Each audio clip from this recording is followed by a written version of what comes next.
Nasdaq Trade Talks. I'm your host, Jill Malandrino, global markets reporter at Nasdaq.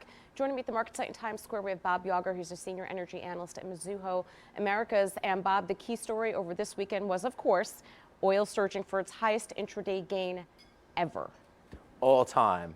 Yes, very impressive. In dollar terms, it's a historical moment, really.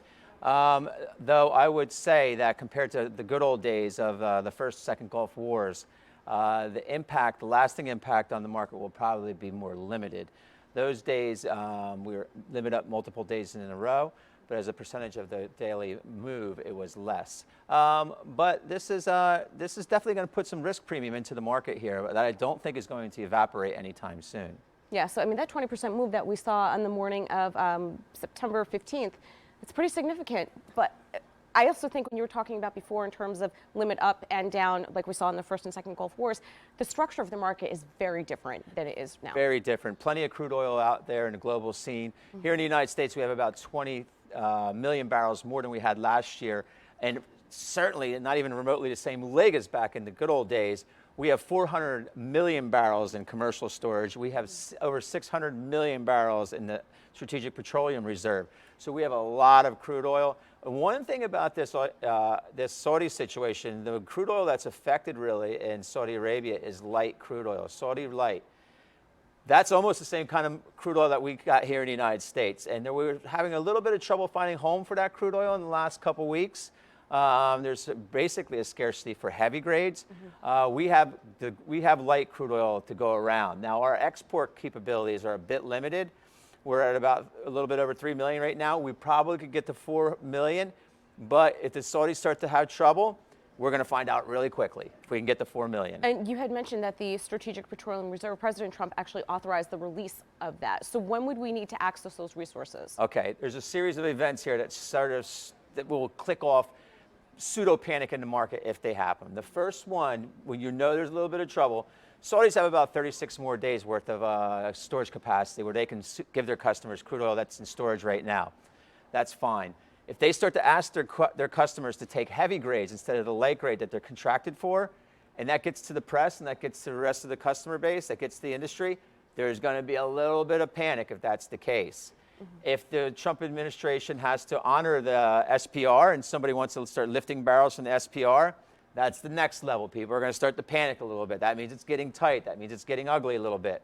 And finally, if the Saudis say force majeure, if they say the F word, then we're going to really get a bid. That would be, they're going to try and avoid that at all costs. Because at the end of the day, they are in danger of giving up market share to the Americans. They've already lost enough market share to the United States. Last thing they want to do is add more barrels to the United States side of the equation. I mean, it seems like there's a lot of political premium in oil prices as well, which makes it a little bit risky.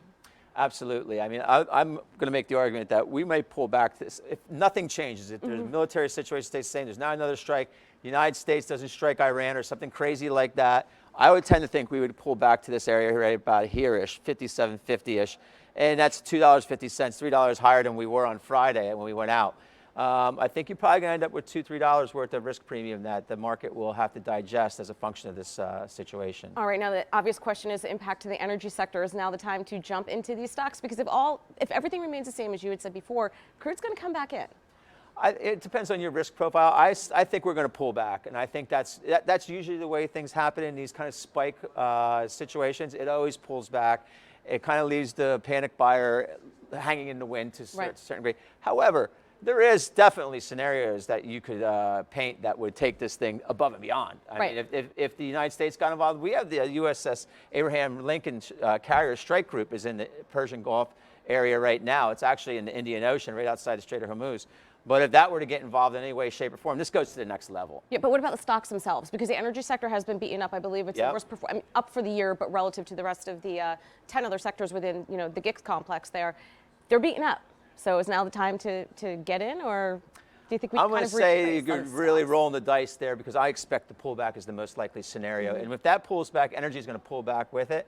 And if that's the case, then you're not going to really get a premium out of this. I don't think the most likely scenario is the upside. I like us pulling back a little bit here. So no, I don't think jumping in with all your gusto is the thing to do. Now, if you're willing to take a hit, if you're willing to take a $2 hit to make $10, this may be the place for you on the other hand. So those people with a high risk profile, Pioneer Natural Resources, say for example, was second best name on Friday in the S&P 500. And that was before this stuff even happened.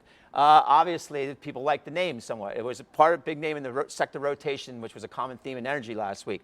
If this goes off to 70, Pioneer is going to take off, probably even beat the percentage that's in crude oil. So is it worth to roll the dice? For some people it is, but on the other hand, it could pull back 6-7% in a week also. So if that's what your thing is, you want to roll the dice, Pioneer Natural Resources, some American Energy, names like this, they could hit for you for a nice premium. All right, Bob. As always, thanks so much for joining us at Market Site, and thank you for joining me on Trade Talks. I'm Jill Malandrino, Global Markets Reporter at Nasdaq.